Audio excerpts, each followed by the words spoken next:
Hello everyone. तो आज हम शुरू करने जा रहे हैं हमारा सेल्स ऑफ गुड्स एक्ट जिसका नाम है सोगा। सबसे पहले हम देखते हैं कि ये सोगा आया कहाँ से है। तो इसका पेरेंट एक्ट है इंडियन कॉन्ट्रैक्ट एक्ट। अब हम देखते हैं इंडियन कॉन्ट्रैक्ट कैसे है इसका पेरेंट एक्ट। अब सेक्शन 76 टू 133 जो इंडियन कॉन्ट्रैक्ट एक्ट में थे वो डील करते थे हमारे गुड्स के साथ। ठीक है, तो क्या हुआ, अब पहले तो हमारा 1872 में आईसीए बन गया। अब जब इंडियन कॉन्ट्रैक्ट बन गया धीरे धीरे, अब इंडस्ट्रियलाइजेशन हुई, सब हुआ, तो चीजें और कॉम्प्लेक्स होती गई। तो इमूवेबल प्रॉपर्टी अलग होगी, इंटेलेक्चुअल प्रॉपर्टी अलग होगी, इमूवेबल अलग होगी। अब सब अगर इंडियन कॉन्ट्रैक्ट एक्ट में आता तो वो बहुत ही बल्कि और बहुत ही सब कम्बरसम हो जाता, मुश्किल हो जाता उसको डील करना। तो इसलिए हमने जो इमूवेबल प्रॉपर्टी था उसके लिए बना दिया transfer of property act, TPA. जो इंटेलेक्चुअल प्रॉपर्टी थी उसके लिए हमने बना दिया आईपी एक्ट, और जो गुड्स थे उनके लिए बन गया हमारा सेल्स ऑफ गुड्स एक्ट 1930।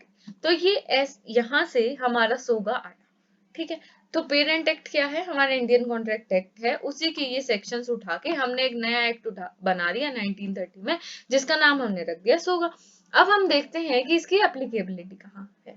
सबसे पहले कोई भी प्रॉपर्टी है, प्रॉपर्टी दो टाइप्स की होती है, इमूवेबल प्रॉपर्टी और मूवेबल प्रॉपर्टी।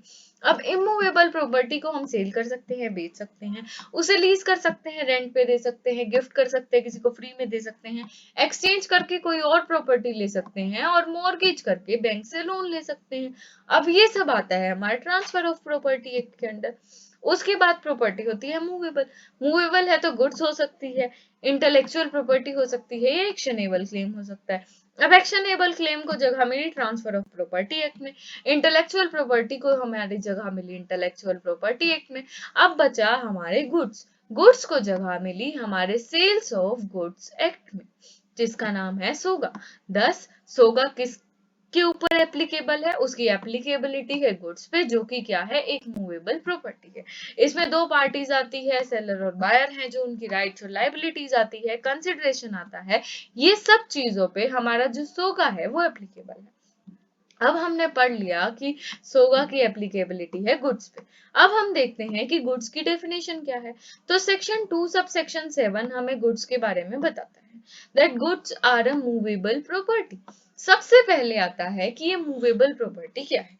इसके लिए हमें जाना पड़ेगा हमारे जनरल क्लोजेस एक्ट पर। अब जनरल क्लोजेस एक्ट हमें कहता है कि हर चीज, सारी property, excluding what, excluding immovable property जो है वो मूवेबल है। अब इसका क्या मतलब है कि मान लो ये सारी प्रॉपर्टीज है, ठीक है, इनमें से ये इमूवेबल प्रॉपर्टी है। ठीक है, अगर ये इमूवेबल प्रॉपर्टी है तो बाकी जो भी प्रॉपर्टी बची, मतलब ये सारी क्या होगी, हमारी मूवेबल प्रॉपर्टी। ये बात किसने कही है, जनरल क्लोजेस एक्ट ने कही है। फिर हम चलते हैं section 3 of transfer of property act. Section 3 of TPA क्या कहता है, ये हमें बताता है इमूवेबल प्रॉपर्टी के बारे में। ये हमें कहता है कि इमूवेबल प्रॉपर्टी सारी प्रॉपर्टीज हैं एक्सक्लूडिंग तीन चीजें।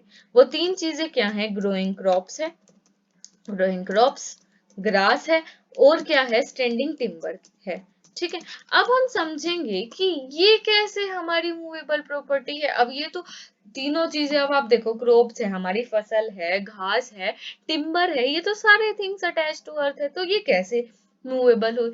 अब मान लो ये लैंड है, हमने क्रॉप्स लगाए, हमने वीट लगा दिया, राइस लगा दिया, हमने क्यों लगाया, उसका अल्टीमेट पर्पस क्या है, काट के बेचना। ग्रास है, हमने ग्रास लगाई है, घास लगा दी, अल्टीमेट पर्पस क्या है, काट के बेच देंगे।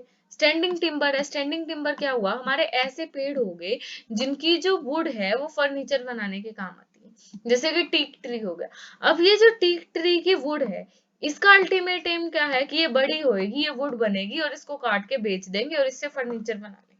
ठीक है, तो इसीलिए क्योंकि इन सब का अल्टीमेट पर्पस है कि इनको अर्थ से क्या होना है, सीवियर होना है, इन्हें अर्थ से अलग होना है, तो इसलिए ये सब आ गई हमारी मूवेबल प्रॉपर्टीज। अब ठीक है, मूवेबल प्रॉपर्टीज आ गई। अब दो चीजें ये एक्सक्लूड कर रहा है, अदर देन वो दो चीजें क्या है, actionable claim and one. Actionable claim के लिए हमें फिर से टीपीए में जाना पड़ेगा।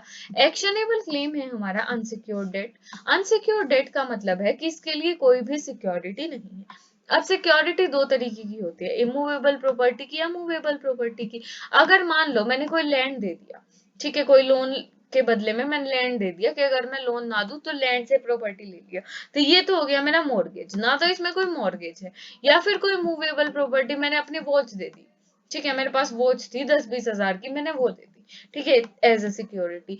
इसे कहते हैं हम प्लेज, मतलब ना कोई मॉर्गेज है ना प्लेज है, अनसिक्योर्ड डेट है। अमाउंट सर्टेन है, अमाउंट पहले से फिक्स है, और नो एक्चुअल और कंस्ट्रक्टिव पोजेशन। अब अगर मैं कहूं कि ए ने बी को 10,000 रुपए दे दिए, किसके लिए, गुड्स के लिए, ठीक है।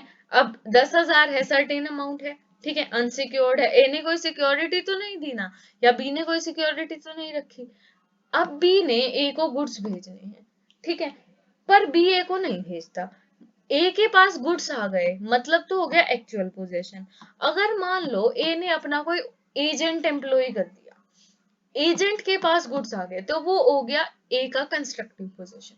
तो ना तो ए के पास है ना ही उसके एजेंट के पास गुड्स है, तो ये आ गया हमारा कंस्ट्रक्टिव पोजीशन। तो अनसिक्योर्ड डेट सर्टेन अमाउंट है जिसका कोई पोजीशन नहीं है, वो हो गया actionable claim. Actionable claim goods नहीं है। एंड मनी, मनी भी गुड्स नहीं है। मनी की डेफिनेशन आ गई हमारे सेक्शन 2 सबसेक्शन 10 में।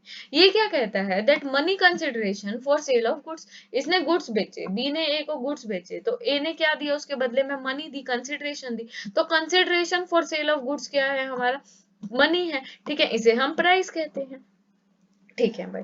एक्सक्लूडिंग चीजें हमने पढ़ ली। अब इंक्लूडिंग चीजें क्या है, इंक्लूड क्या करता है, स्टॉक एंड शेयर। शेयर तो हो गया एक शेयर, ठीक है, हमारा शेयर है। अगर बहुत सारे शेयर हो गए तो ये हमारा हो गया स्टॉक, ठीक है। उसके बाद ग्रोइंग क्रॉप, वही जो हमने यहाँ पढ़ा था, ग्रास, सेम चीज। तीसरी चीज हम पढ़ रहे हैं, things attach to part of land, ठीक है, जो लैंड से हमारी अटैच्ड हैं। अग्रीड टू बी सीवियर्ड, पर एक चीज क्या है कि अग्री किया गया है दैट दे विल बी सीवियर्ड, जैसा कि हमने यहाँ पढ़ा था।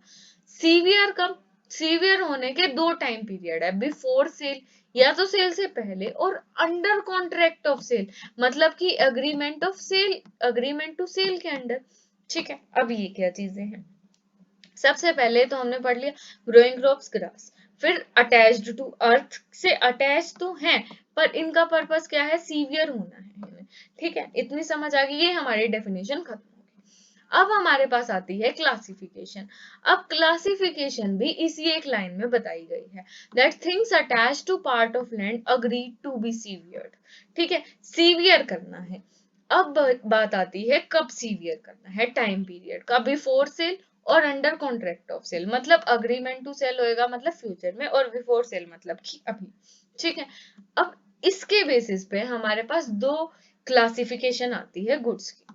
अब मेरे पास ये टीक ट्री की वुड है, मैंने काट के रख ली, ये हो गया, ठीक है, काट के रख ली मैंने, इसको सेल कर दिया, ये क्या हो गया, ये मेरे पास एग्जिस्टिंग वुड हो गया। मेरे पास पेड़ है अब, ठीक है, मैंने काटी नहीं, मेरे को पता है कि ये 2 साल में बड़ा हो जाएगा कि मैं इसको बेच सकूंगी, छोटा है अभी ये पेड़, ठीक है, तो इसीलिए 2 साल के बाद जब मैं उसे सेल करूंगी, पर मैंने अभी से कॉन्ट्रैक्ट कर दिया कि मैं तेरे को 2 साल बाद मेरी ये लकड़ी बड़ी हो जाएगी और मैं तुझे सेल कर दूंगी।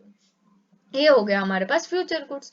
अब ठीक है, अब ये दो टाइप्स आ गई गुड्स की, एग्जिस्टिंग गुड्स और फ्यूचर गुड्स। एग्जिस्टिंग गुड्स दो टाइप के हैं, असर्टेन गुड्स और स्पेसिफिक गुड्स, जो कि कवर्ड है सेक्शन 2 सबसेक्शन 14 में।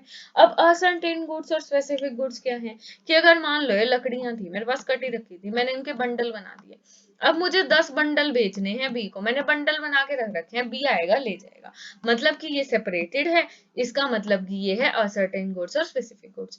एक हो सकता है कि मेरे पास लकड़ियां पड़ी हैं, लोग्स पड़े हैं, पर मैंने बंडल नहीं बनाया, मैंने इकट्ठे कर रखे हैं, ठीक है, बी को मेरे से 10 बंडल चाहिए, ठीक है, तो पर अभी ये ऐसे ही पड़े हैं, मैंने बंडल नहीं बनाया है, तो ये क्या हो गए, नॉट सेपरेटेड हो गए और अनअसर्टेन्ड और जेनेरिक गुड्स हो गए। ये दो टाइप्स हो गए एग्जिस्टिंग गुड की, जैसे ही मैं इनका बंडल बनाऊंगी ये हो जाएंगे सेपरेटेड गुड्स और असर्टेन्ड गुड्स, ठीक है। फिर आते हैं फ्यूचर गुड्स। फ्यूचर गुड्स की डेफिनेशन दी है सेक्शन 2 सबसेक्शन 6 में। ये कहते हैं दैट दे मे और may not have physical existence. इसका क्या मतलब है, मान लो मैंने बीज बो दिया, बीज बो के अभी ये पौधा है, अभी ये पेड़ बना भी नहीं, ठीक है, तो अभी तो लकड़ी एग्जिस्टेंस में नहीं है, तो नोट है फिजिकल एग्जिस्टेंस। एक है कि ये पेड़ बन गया पर अभी ये कटा नहीं है, या पेड़ मतलब थोड़ी और बड़ी होने की मैं वेट कर रही हूँ, तो इसका फिजिकल एग्जिस्टेंस है, ठीक है। इसका फिजिकल एग्जिस्टेंस कब आएगा जिनका नहीं है? After manufacturing. मेरे को कुछ बना के बाद में बेचना है तो मैन्युफैक्चरिंग के बाद। प्रोडक्शन जैसे पेड़ है, मैं प्रोड्यूस कर रही हूँ, जब इसका प्रोडक्शन खत्म हो जाएगा उसके बाद। एंड एक्वायरिंग, अगर मुझे कुछ खरीदना है और मैं उसे फ्यूचर में खरीद के फ्यूचर में बेचूंगी तो वो हो गया। तब ये बनेंगे एग्जिस्टिंग गुड्स, जब मैं फ्यूचर में ये सब कर लूंगी। 10। तो ये थी हमारी गुड्स की डेफिनेशन, हमारे गुड्स की क्लासिफिकेशन, और ये थी हमारी आज की वीडियो। ऐसी ही और वीडियोस के लिए बने रहिए। Thank you.